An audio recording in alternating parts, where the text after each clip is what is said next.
The Georgios Averof is often described as a battleship, when in fact it's an armoured cruiser. It was going to play a key role in Greek history in the early part of the 20th century. At the end of the 19th century, both Greece and its traditional enemy, the Ottoman Empire, possessed small fleets that were rapidly becoming obsolete. To try and fix this problem on limited funds, the Greeks bought 5 destroyers, but this would still leave them at a disadvantage, since their capital ships consisted of 3 old and slow coast defence battleships that were more ironclad than pre-dreadnought. Whilst the Ottoman navy was hardly a shining light of modern ship design, they had purchased a number of older German pre-dreadnoughts that gave them an edge in speed, firepower and protection over the Greek ships.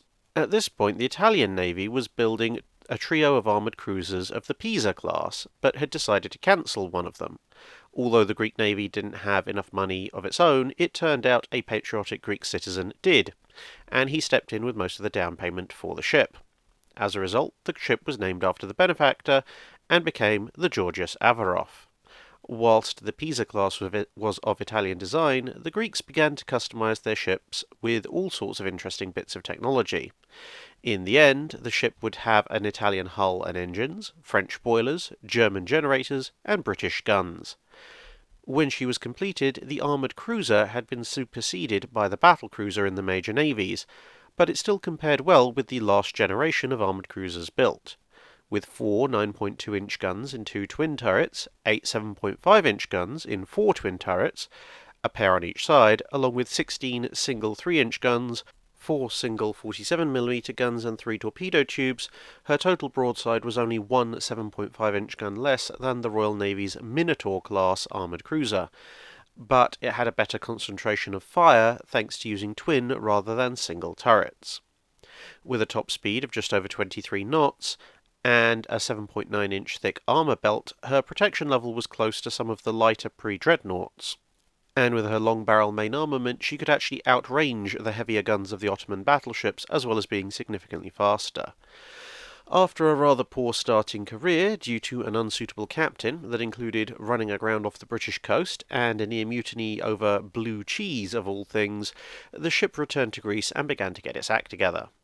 In the Balkan Wars, which immediately preceded the First World War, the ship led 2 major fleet battles against the Ottoman forces. At the Battle of Ely at the end of 1912, the ship used its vastly superior speed to break away and cross the front of the enemy fleet alone, concentrating fire on the Ottoman flagship and forcing the enemy fleet to retreat in disorder. About a month later, at the Battle of Lemnos, there was a more traditional gunnery duel, with the Greek forces aggressively closing the range, but the ship again came onto its own as the enemy retreated, since it was able to follow up and use its guns on both sides to keep up the pressure, thus compelling the Ottoman fleet to maintain its withdrawal. By shutting the Ottoman fleet out of the operational area in these battles, the Greek fleet ensured naval superiority, which would contribute significantly towards the eventual Ottoman defeat, since without supplies and reinforcements, the Ottoman army was severely weakened.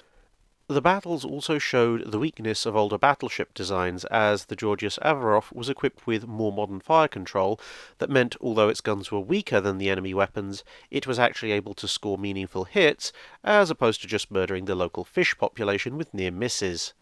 A similar situation had occurred in the Russo-Japanese War in 1905, but the lessons of that particular conflict had apparently not been learned by the Ottoman navy. In World War I, Greece was initially neutral, and the ship didn't do that much, even ending up being seized by the French in 1916 after riots in Athens over Greece's direction in the war.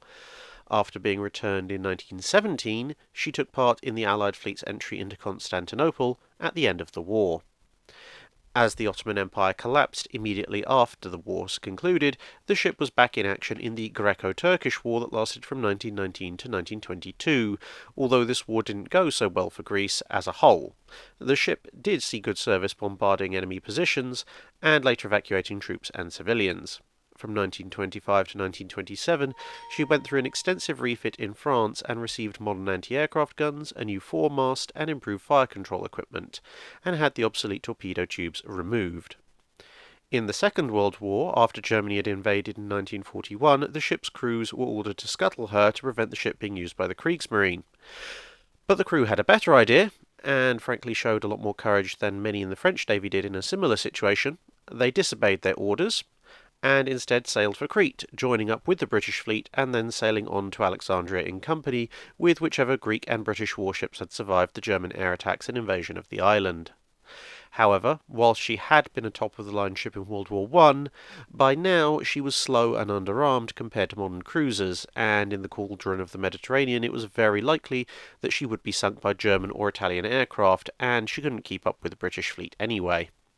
Instead, she took up convoy escort and patrol duties in the Indian Ocean, freeing more ships for other operations, since slow merchant convoys meant that her speed wasn't a problem, and she would significantly outgun any German, Italian, or Japanese raiders that were likely to reach that area of the world.